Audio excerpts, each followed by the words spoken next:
I wish to continue my talks on limitation under the three recovery laws. The most fundamental principle is the terminus ad quo.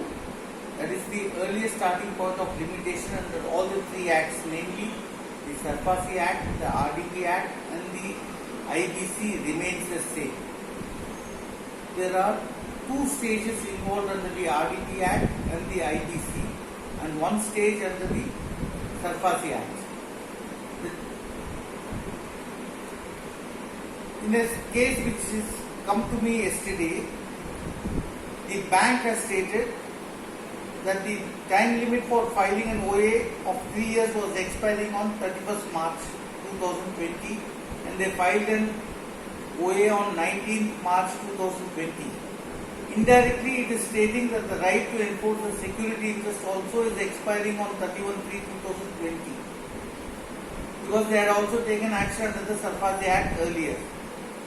Therefore, what is the end result of the action under the SARFAESI Act expiring on 31/3/2020? Is there any provision in law under which the rights under the SARFAESI Act can be extended by filing an OA? There is no such provision in the law at all. If the right under one act has expired, it cannot be revived by taking action under a subsequent act. This is covered by Order 23, Rule 2. The judgment of the Honorable Supreme Court in Jignesh Shah versus Union of India, in short, was nothing but reiteration of the principles behind Order 23, Rule 2 of the CPC. Order 23, Rule 2 of the CPC is considered to be a special act in comparison to the Limitation Act, which is considered to be a general act in comparison.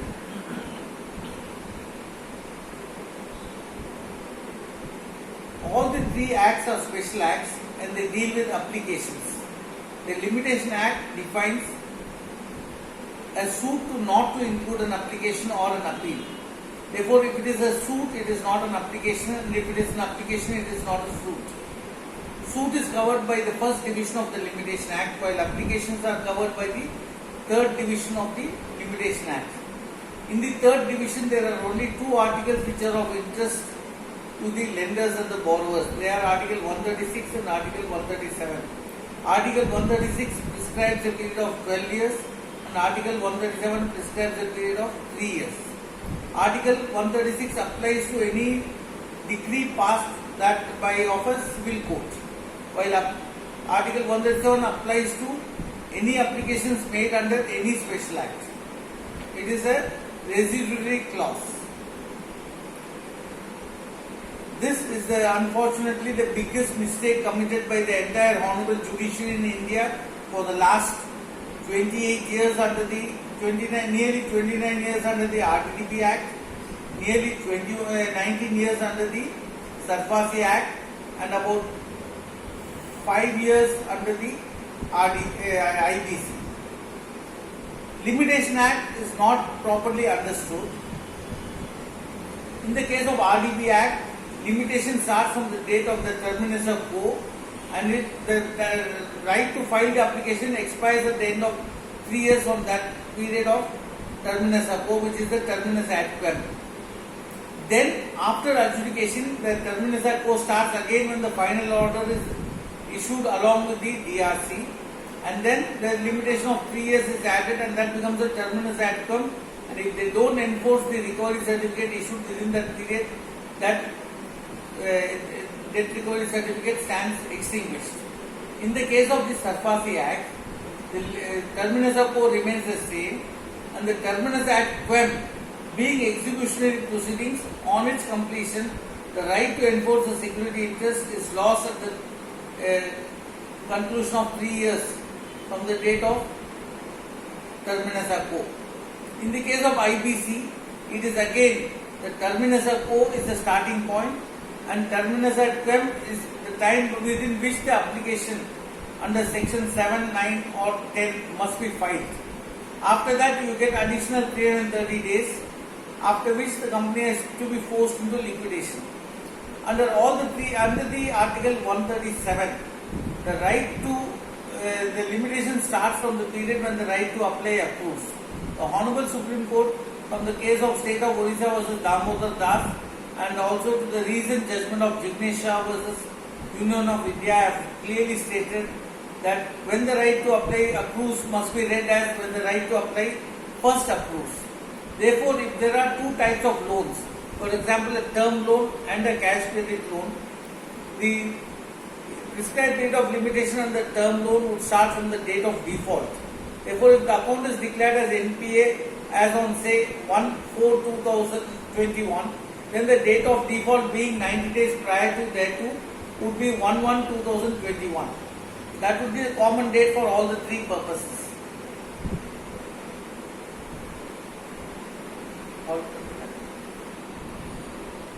The terminus of co for a cash credit limit is the date of when the documents was last executed prior to default in the term loan. That is the starting date of limitation for cash credit limits. If there are both type of loans, cash credit and term loan, then limitation would start from whichever is earlier. For example, in the case which came up to me today for advice, the documents were said to be last executed on 31/3/2017, and the last date for filing the OA was 31/3/2020, and they filed the OA on 19/3/2020. But the demand notice was issued on 12/2/2020, and the right to enforce the security interest also expired on 31/3/2020, and therefore the possession notice issued on 29/12/2020 was hopelessly barred by limitation. The Honorable Supreme Court of India, in the case of Vasudev Bhojwani versus Abhyudaya Cooperative Bank, in its decision rendered on 2nd September 2019, made a big change in its final decision in para 5, where when it earlier read as if the claim is time barred, there is no doubt that it is due and payable in law. It has now been modified to read as if the claim is time barred, there is no debt due and payable in law. Therefore, under the four recovery laws, if the claim of the bank to enforce its security interest either under the SARFAESI Act or the DRC under the RTP Act, or for resolution or for liquidation within the time prescribed is not carried out, the right to enforce the same under all the three becomes time barred. Now, about the IBC, Section 7, Subsection 6 of Section 60 specifically bars the Part 3 of the Limitation Act in total, that is Sections 12 to 24. Under the SARFAESI Act, Sections 18 and 19 are specifically excluded for extending the period of limitation based upon acknowledgement of debt or making a payment under Section 19 to extend the period of limitation. That is why the explanation C to Section 18 and the explanation B to Section 19.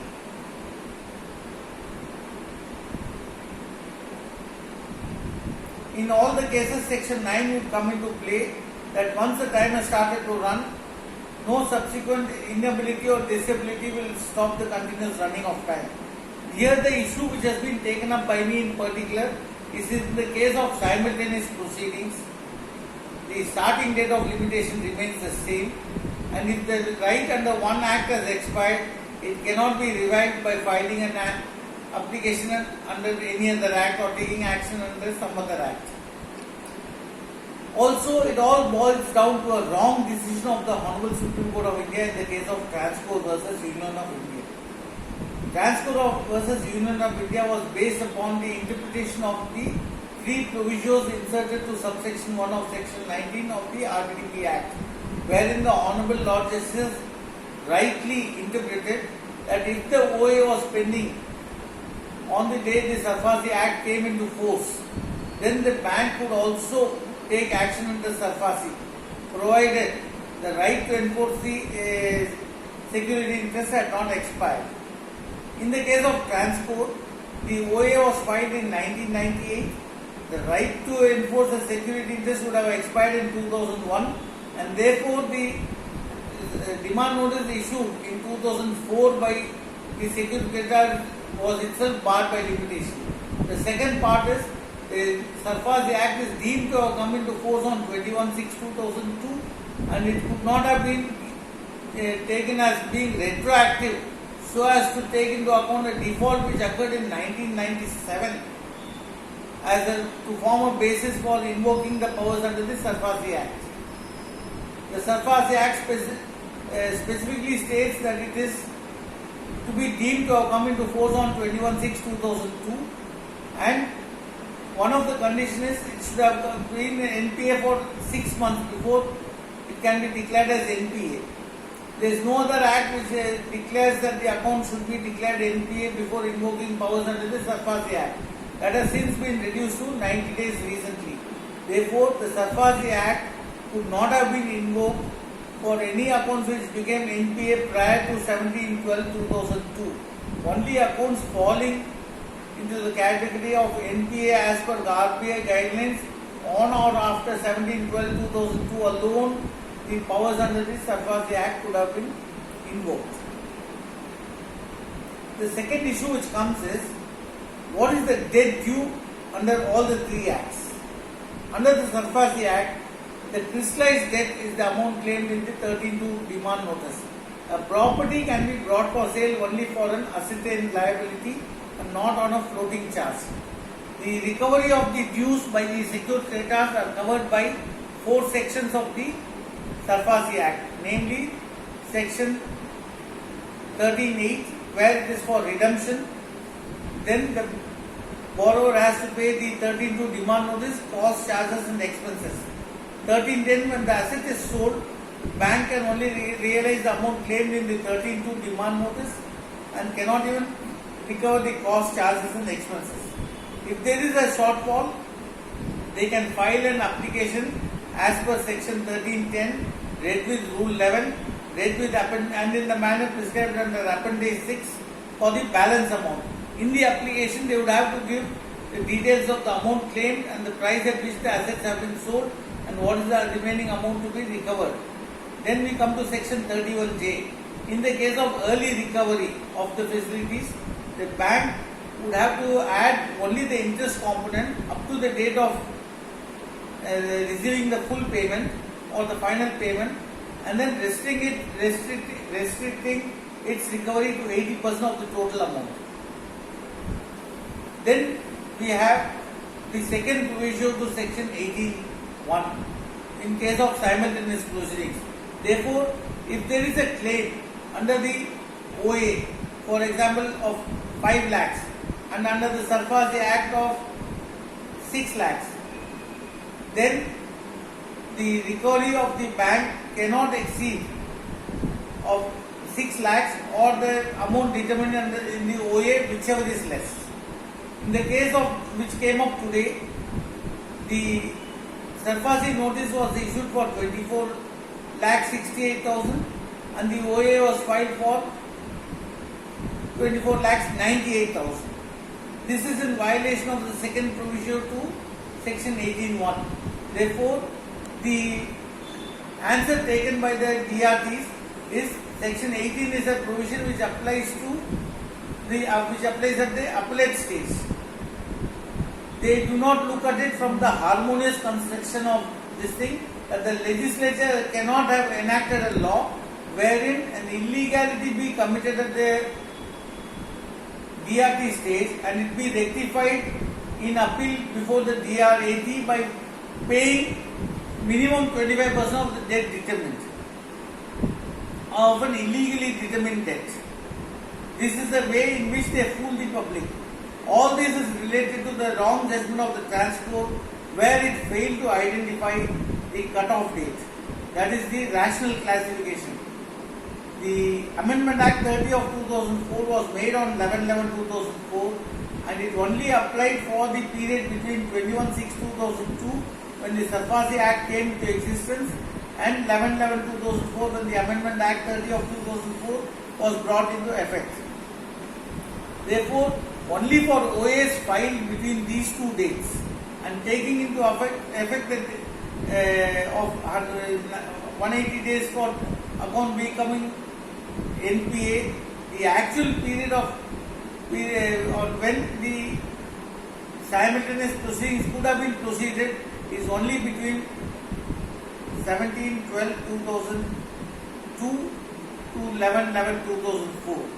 Further, the Sarfazi Act enactment was initially done by Act 2 of 2002. By an Ordinance 2 of 2002, it was repealed and reenacted by Ordinance 3 of 2002.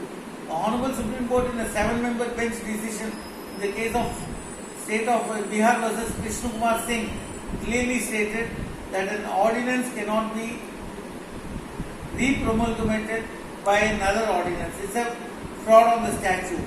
Therefore, Ordinance 3 of 2002 could not have revived Ordinance 2 of 2002.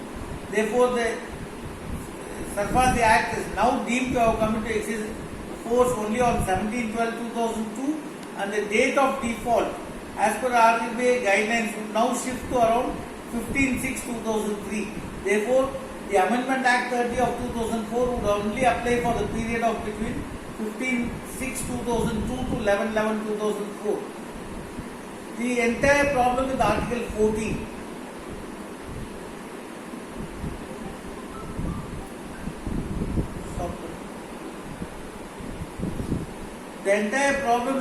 14 is that of classification or of drawing lines. The general language of Article 14 has been greatly qualified by the recognition of the state's regulating powers to make laws that operate differently on different classes of people over whom it governs, with the result that the principles of natural justice embedded under Article 14. In order to overcome the challenge of Article 14, it must be shown that there is a rational classification based upon intelligible differentia, and the differentia having a rational nexus to the object of the enactment. The object of the enactment of Amendment Act 30 of 2004 was that after the Sarfazi Act came into existence and before this Amendment Act was brought into force, they wanted to validate actions taken by the bank after the Sarfazi Act came into force when the OA was pending. And they also wanted the banks to have the benefit of that only for that particular period. And unending an indefinite extension and application of unequal laws for all time to come would militate against its true characteristics of a limited measure taken in order to serve a limited purpose. The Amendment Act 30 of 2004 was only supposed to work for the period of 21/6/2002 to 11/11/2004, further reduced to 17/12/2002 to 11/11/2004, and further reduced to the period 15/6/2003 to 11/11/2004. After 11/11/2004, the Amendment Act 30 of 2004 and the three provisos inserted by Section 19(1) were repealed and they were not reenacted. Therefore, anybody who has a doubt on limitation and the effect of this may please contact me on these numbers. I will send, if you send me your email ID or your WhatsApp, I'll send you samples of my various petitions filed before the Honorable DRT and the DRAT and the High Courts, where people can try to use them to prepare their own petitions or seek my assistance and prepare the petition so as to win. The biggest mistake done by the Honorable